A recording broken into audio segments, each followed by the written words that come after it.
இஸ்லாமிய வரலாறு ஹிஸ்ட்ரி அப்படி என்ற பகுதியை நீங்கள் சுருக்கமாவது என்ன செய்யணும், அறிந்திருக்க வேண்டும். சுருக்கமாக அப்படியாவது நம்ம அறிந்திருக்க வேண்டும் என்கின்ற நோக்கில் தான் இந்த பகுதியை நான் என்ன செய்தேன் உங்களுக்கு மத்தியிலே சொல்லலாம் என்று நினைக்கிறேன். அதாவது இப்போ நான் சொல்ல போகிறது என்னென்னு சொன்னால், இஸ்லாமிய வரலாற்றை பற்றிய சில பொது குறிப்புகள், சில பொதுவான குறிப்புகள் நீங்கள் தெரிந்து வைத்திருக்க வேண்டும் என்பதற்காக இதை நான் என்ன செய்கிறேன் உங்களுக்கு மத்தியிலே சொல்கிறேன்.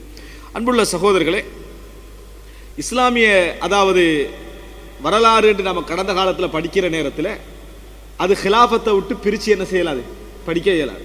இஸ்லாமிய வரலாறு என்றால் அது எதோடு சேர்ந்திருக்கும், ஹிலாஃபத்தோடு சேர்ந்து தான் என்ன செய்யும் அந்த வரலாறு. காரணம், இஸ்லாம் ரசூலுல்லாஹி ஸல்லல்லாஹு அலைஹி வஸல்லம் உடைய காலம் தொடக்கம் 1924 வரைக்கும் இந்த உலகத்திலே ஹிலாஃபத் என்கின்ற அந்த பெயர் என்ன செய்தது இருந்தது. இந்த உலகம் இஸ்லாமிய சமுதாயத்தால் ஆளப்பட்டது. இந்த உலகம் இஸ்லாமிய சமுதாயத்தால் ஆளப்பட்டது. அப்படி என்றால் ஹிலாஃபத் இல்லாமல், அதாவது சின்ன சின்ன நாடுகளாக நம்ம படிக்கக்கூடிய காலம் என்பது ஒரு 75-85 வருடம் தான். மற்றது எல்லாமே ரசூல் ஸல்லல்லாஹு அலைஹி வஸல்லம் காலம் தொடக்கம் இன்றைய இந்த காலம் 1924 வரைக்கும் எதோடு சேர்த்து படிப்போம், இஸ்லாமிய ஆட்சியை, ஹிலாஃபத், இஸ்லாமிய வரலாறை ஹிலாஃபத்தோடு சேர்ந்து தான் நம்ம என்ன செய்வோம் படிப்போம்.